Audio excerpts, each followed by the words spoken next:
एक आम इंसान से लेकर महानता तक का सफर कभी भी एक रात में पूरा नहीं होता। इसके पीछे होती है सालों की खामोश मेहनत और खुद से किया गया एक वादा। जेम्स क्लियर की एटॉमिक हैबिट्स, कैल न्यूपोर्ट की डीप वर्क और पैरेटो सिद्धांत पर आधारित इस खास एक्सप्लेनर में हम एक ऐसी जर्नी पर निकलने वाले हैं जो 2026 के लिए एक बेहद सॉलिड फाउंडेशन तैयार करेगी। ये सिर्फ कैलेंडर का साल बदलने की बात नहीं है, ये खुद को पूरी तरह से बदलने का एक शानदार मौका है।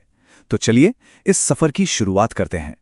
हमें अक्सर लगता है ना कि सक्सेस के लिए कोई बहुत बड़ा मैसिव एक्शन या कोई रातों रात होने वाला चमत्कार चाहिए, लेकिन असल जिंदगी में ऐसे बड़े एक्शंस अक्सर फेल हो जाते हैं। क्यों? क्योंकि सच्ची सफलता शोर मचाकर नहीं, बल्कि रोजाना शांति से एक एक ईंट रख के बनाई जाती है।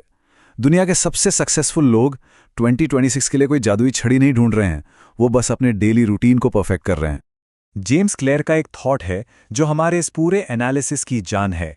आदतें आत्मसुधार का चक्रवृद्धि ब्याज हैं। इसका सीधा सा मतलब है कि अपनी लाइफ को ट्रांसफॉर्म करने के लिए हमें किसी ओवरनाइट मिरेकल की जरूरत नहीं है। हमें सिर्फ हर दिन खुद में 1% का सुधार करना है। ठीक वैसे ही जैसे पैसों पर मिलने वाला कंपाउंड इंटरेस्ट समय के साथ एक बहुत बड़ी रकम बन जाती है, हमारी छोटी छोटी आदतें आगे चलकर एक विशाल सफलता का रूप ले लेती हैं। भाग 1, सफलता की बुनियाद। अब इस 1% रूल को थोड़ा ध्यान से समझते हैं। अगर हम अपने अनुशासन या डिसिप्लिन में हर दिन सिर्फ 1% का सुधार लाते हैं, तो पता है एक साल के अंत में हम 37 गुना बेहतर बन जाते हैं। सुनने में शायद छोटा लगे, पर शुरुआत में हमें इसका असर नजर नहीं आता। इसे प्लेटो ऑफ लेटेंट पोटेंशियल कहते हैं।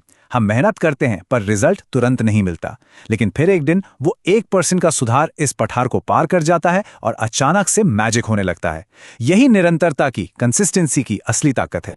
अब सुबह जल्दी उठना और वर्कआउट करना सबसे मुश्किल लगता है ना? विल पावर यहां अक्सर धोखा दी जाती है।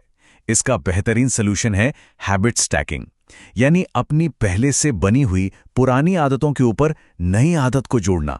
जैसे सुबह बिस्तर से उठना एक पुरानी आदत है, तो रूल ये बनाइए कि उठते ही तुरंत 1 गिलास पानी पीना है और फिर सिर्फ 2 मिनट का वर्कआउट करना है। कुछ और ना हो तो बस अपने वर्कआउट वाले जूते पहन लेने हैं। धीरे धीरे यही एक अटूट सिस्टम बन जाता है।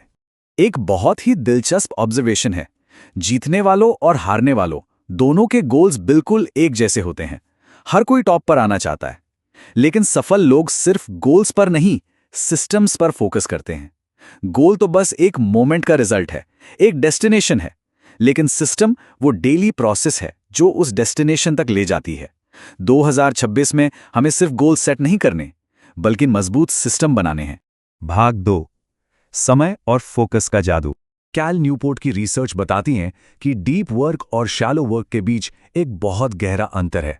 डीप वर्क का मतलब है वो काम जिसमें बिना भटके 100% फोकस चाहिए। ये वो काम है जो हमारी स्किल्स को नेक्स्ट लेवल पर ले जाता है। इसे 90 मिनट के ब्लॉक्स में करना चाहिए। दूसरी तरफ है शैलो वर्क, जैसे बार बार ईमेल या नोटिफिकेशन चेक करना, जो आसानी से ध्यान भटकाता है। इंसान का दिमाग एक दिन में मैक्सिमम 3 से 4 घंटे ही डीप वर्क कर सकता है, इसलिए इन घंटों को प्रोटेक्ट करना लिटरली सबसे ज्यादा जरूरी है। टाइम मैनेजमेंट को और भी पावरफुल बनाने के लिए परेटो सिद्धांत यानी 80-20 रूल को समझना होगा। ये बताता है कि हमारे 80% रिजल्ट्स हमारे 20% एफर्ट से आते हैं। इसका सीधा सा मतलब यह है कि दिन भर खुद को बस बिजी रखना सक्सेस नहीं है। सक्सेस इसमें है कि हम उन 20% सबसे इंपॉर्टेंट कामों को पहचानें और अपना पूरा डीप वर्क उसी पर लगाएं।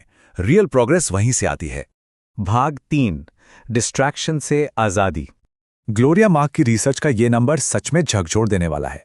आज एक स्क्रीन पर इंसान का एवरेज अटेंशन स्पैन सिर्फ 47 सेकंड रह गया है। बस 47 सेकंड। जरा सोचिए, हम अपनी कितनी मेंटल एनर्जी और कितनी अनगिनत संभावनाओं को सिर्फ इसलिए खो रहे हैं क्योंकि हम 1 मिनट तक भी बिना भटके किसी चीज पर फोकस नहीं कर पा रहे हैं। ये सच में एक बहुत बड़ा नुकसान है। तो इस भटकाव से, इस डिस्ट्रैक्शन से कैसे बचें? अपने माहौल को बदलिए। रूल सिंपल है, बुरी आदतों को इनविजिबल यानी अदृश्य बना दीजिए। अगर डीप वर्क करना है तो फोन को दूसरे कमरे की दराज में रख दीजिए। हमारी उंगलियां ऑटोमेटिकली फोन ढूंढती हैं, पर जब वो आसपास होगा ही नहीं तो फोकस टूटने से बच जाएगा। रिसर्च कहती है कि बार बार टास्क स्विच करने से हमारी 20 से 40% प्रोडक्टिविटी खत्म हो जाती है। इसलिए सोशल मीडिया और ईमेल जैसे शैलो वर्क को एक ही विंडो में निपटाएं और डीप वर्क के टाइम को बचा कर रखें। भाग 4, धन और कौशल का विकास। कोई भी नई स्किल सीखते वक्त अक्सर हम बोर होकर उसे छोड़ देते हैं। यहीं पर गोल्डीलॉक्स रूल एक गेम चेंजर साबित होता है। अगर काम बहुत आसान होगा तो बोरियत होगी, बहुत मुश्किल होगा तो फ्रस्ट्रेशन होगी। हमें ऐसे काम चुनने चाहिए जो हमारी करंट एबिलिटी से बस 4% ज्यादा चैलेंजिंग हो। ये स्वीट स्पॉट हमें एक फ्लो स्टेट में ले जाता है, जहां पूरा ध्यान काम में लग जाता है और मोटिवेशन हाईएस्ट लेवल पर होता है। जेम्स क्लियर का एक और माइंड ब्लोइंग पॉइंट है कि असली बदलाव बिहेवियर का नहीं बल्कि आइडेंटिटी का बदलाव है। अगर हम कहें कि मुझे इस महीने 4 किताबें पढ़नी हैं, तो ये एक बोझिल टास्क लगता है। लेकिन अगर हम अपना माइंडसेट बदलकर बोलें कि मैं एक रीडर हूं, तो किताबें पढ़ना हमारा नेचर बन जाता है। हमें सिर्फ आदतें नहीं, अपनी पहचान बदलनी होगी। हमारी फाइनेंशियल हैबिट्स का भी यही हाल है। इमीडिएट ग्रेटिफिकेशन जैसे ऑनलाइन शॉपिंग से तुरंत मिलने वाली खुशी और डिलेड रिटर्न्स के बीच एक बड़ी लड़ाई चल रही है। क्लिक किया, खरीदा और एक डोपामाइन हिट मिल गया।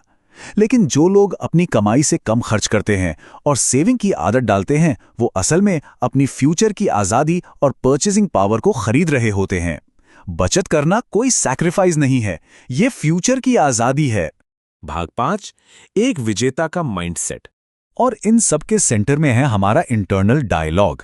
सिर्फ एक शब्द का बदलाव कैसे पूरी दुनिया बदल सकता है, ये कमाल की बात है। जब हम सोचते हैं मुझे सुबह जल्दी उठना पड़ेगा या मुझे काम करना पड़ेगा, तो ये एक भारी बोझ लगता है। लेकिन इसे रीफ्रेम करके देखिए, मुझे सुबह जल्दी उठने का मौका मिला है, मुझे काम करने का अवसर मिला है। ये छोटा सा शिफ्ट रोजमर्रा के स्ट्रगल्स को एक प्रिविलेज बना देता है। यहीं से वो गजब का सेल्फ कॉन्फिडेंस आता है जो 2026 में एक्सेल करने के लिए चाहिए। चलिए अब इन सभी डॉट्स को कनेक्ट करते हैं। ये 10 आदतें, एक strong early morning routine, daily exercise, अटूट डिसिप्लिन, गोल से ज्यादा सिस्टम्स पर focus, deep work, time management, social media से दूरी, गोल्डीलॉक्स रूल से नई स्किल सीखना, identity based reading, saving mindset और मुझे मौका मिला है वाली पॉजिटिव सोच। ये सब अलग अलग नहीं हैं, ये एक दूसरे के साथ जुड़कर एक बेहद सफल इंसान का फ्रेमवर्क तैयार करती हैं।